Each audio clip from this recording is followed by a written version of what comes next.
you could tell where the opera composer was going to come from. You know, it's like you're playing an opera right there.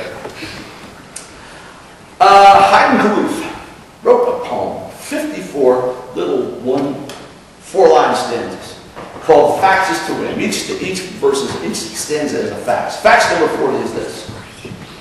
William, the nicest thing about the clarinet is it doesn't care what kind of music is playing on it or who plays it. Would that we could do as well, William. That's the whole poem. Well, now, have you ever come upon somebody singing to themselves and they don't know that anybody's listening? Sometimes I think that's the most wonderful music because people are totally unself-conscious, giving themselves over to the song. I can remember when I was growing up, my brother Joseph was always singing. He had a rich, rolling bass baritone voice. He'd sing Sinatra, Billy Eckstine, Al Hill. He didn't care who heard. He'd sing all the time. I remember my sister Gloria. She'd be back down in the hallway getting ready to go out on a date on a Saturday night. And from her room, you'd hear her singing Patti Page songs to the girl in the mirror. If you spend an evening you'll want to stay, watching the moonlight on Cape Cod Bay. My brother-in-law Charles was an interesting case.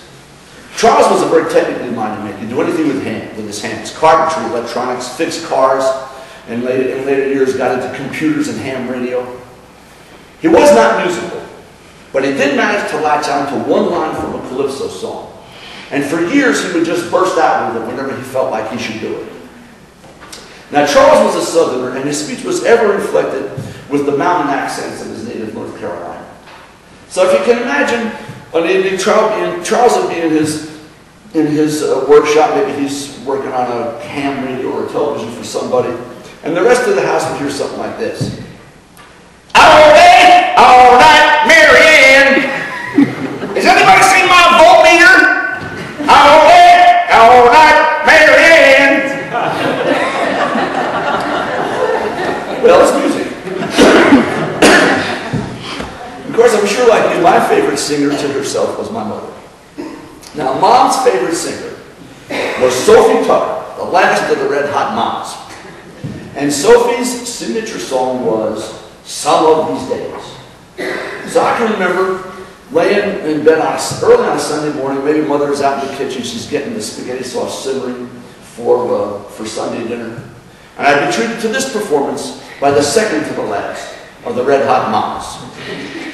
Some of these days, you're gonna miss me, honey. Some of these days, and she kind of trail off because she didn't know what words, you know. And there'd be a little bit of silence. And then, big finish. You're gonna miss your big fat mama some of these days.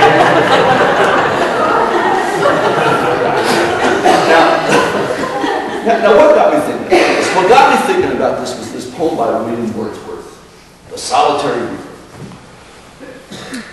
Behold her, single in the field, yon solitary highland west, reaping and singing to herself. Stop here, or gently pass. Alone she cuts and binds the grain, and sings a melancholy strain. Oh, listen, for the vale profound is overflowing with the sound. No nightingale that ever chaunt more welcome notes to weary bands of travelers in some shady haunt among Arabian sands. A voice so thrilling ne'er was heard in springtime from the cuckoo bird, breaking the silence of the seas among the farthest Hebrides. Will no one tell me what she sings? Perhaps the plaintive numbers flow from old, unhappy, far-off days, or battles long ago.